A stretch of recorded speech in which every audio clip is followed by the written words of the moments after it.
Imagine a crime so absolutely shocking that it brings an entire nation to a standstill. Hey everyone, and welcome to this explainer on the Black Dahlia case, which is without a doubt America's most mysterious unsolved murder. We're going to take a dark, fascinating journey into a mystery that completely defied the world's greatest detectives and really tested the absolute limitations of human justice. Okay, let's dive right into this. 79. That is the number of agonizing years this horrific case has remained completely unsolved. I mean, think about that. For nearly 8 decades, investigators, armchair detectives, historians, they've all stared at the exact same files, the same crime scene photos, the same witness statements, just desperately trying to answer a single question. Who did this? But despite all of that time, all of that effort, the true killer has completely evaded justice. And the sheer scale of this investigative failure, it's staggering. We're talking about literally hundreds of police officers hitting the pavement to question thousands of potential witnesses and persons of interest. The pressure on the public was so immense that dozens of individuals actually stepped forward to falsely confess to the crime. Can you believe that?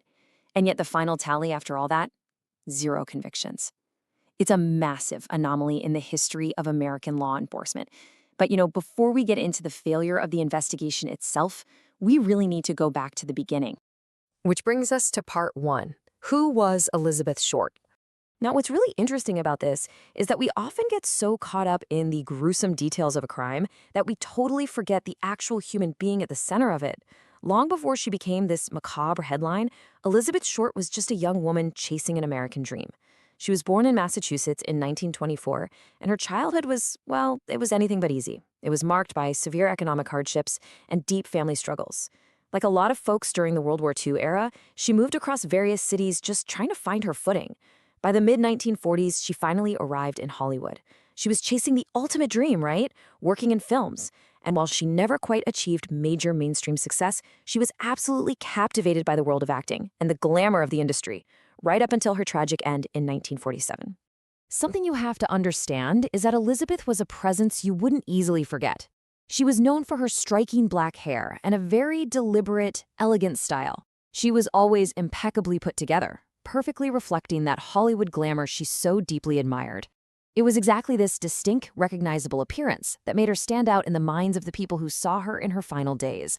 And, as you'll see in a minute, it was this very image that ultimately inspired the infamous moniker the media would later brand her with. Let's move on to part 2, the infamous discovery.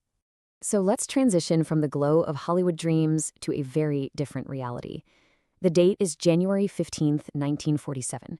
It's a completely ordinary morning in the Leimert Park neighborhood of Los Angeles. A local mother named Betty Berzinger is simply out for a walk with her baby. The setting couldn't be more mundane, more peaceful. But as she walks past an empty lot, her eye is drawn to something pale white resting in the weeds. The contrast between this quiet, domestic morning stroll and the dark reality of what she was about to find, it's incredibly jarring. The official reports note a really chilling detail from that moment. At first, she thought it was perhaps a mannequin lying there. Think about that for a second. The scene was so surreal, so utterly devoid of life, and positioned so strangely that her brain couldn't immediately process it as a human being. It was only when she stepped closer that the horrific reality set in, prompting a frantic call to the police. That mannequin-like stillness is a detail that really underscores just how shocking the crime scene truly was. Moving into part 3 now, the investigation begins. Literally within minutes of that phone call, the LAPD descended on Leimert Park. That quiet morning was completely over, replaced by the frantic urgency of a massive homicide investigation. Let's see how this builds, because the police response was actually very systematic at first. Step 1, they immediately sealed off the area to protect the scene. Step 2, investigators methodically gathered whatever physical evidence was available on site. And Step 3, the detective work began in earnest. They started working backward, trying to trace Elizabeth's final days by intensely questioning her friends, passing acquaintances, and the hotel staff where she had stayed. They were doing everything completely by the book. But the true antagonist in this investigation wasn't just the killer, it was the era itself. Back in 1947, police relied entirely on witness statements, basic fingerprinting, and paper documents. The technology that we just take for granted today, most importantly modern DNA testing, it simply did not exist.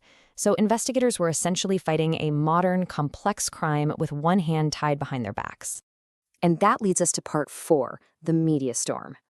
If the lack of forensic technology wasn't bad enough, the investigation was about to get hit by a hurricane.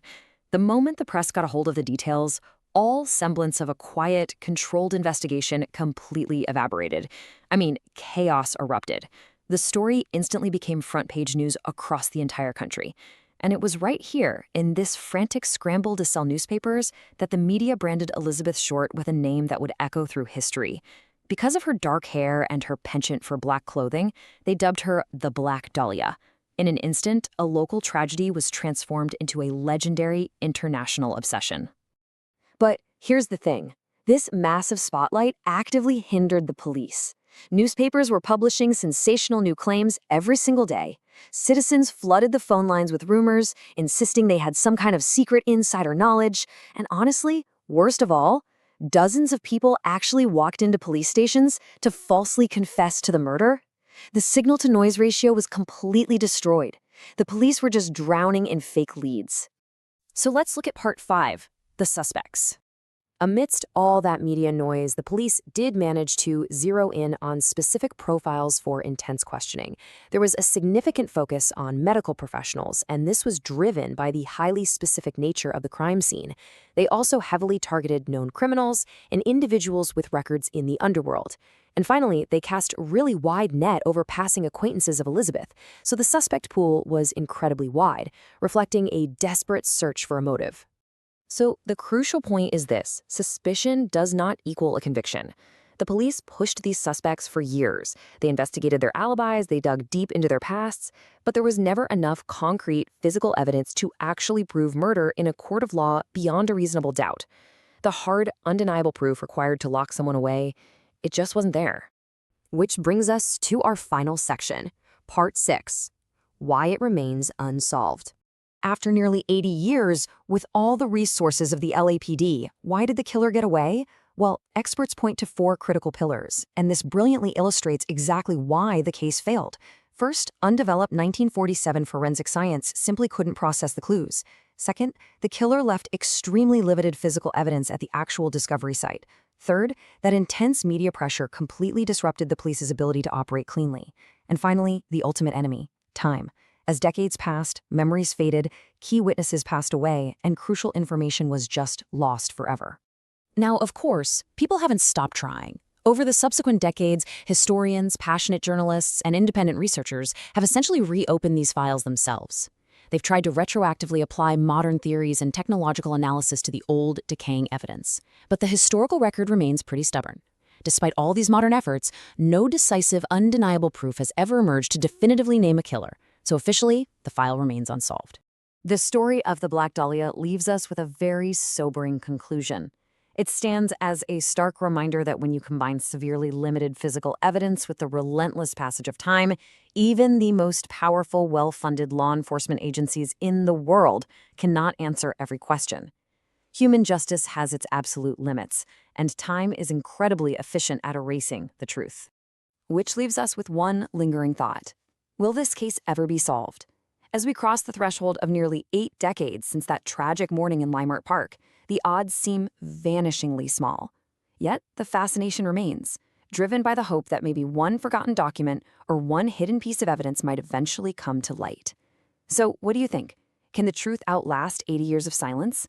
Thank you so much for joining me on this explainer, and remember to keep questioning the history laid out before you.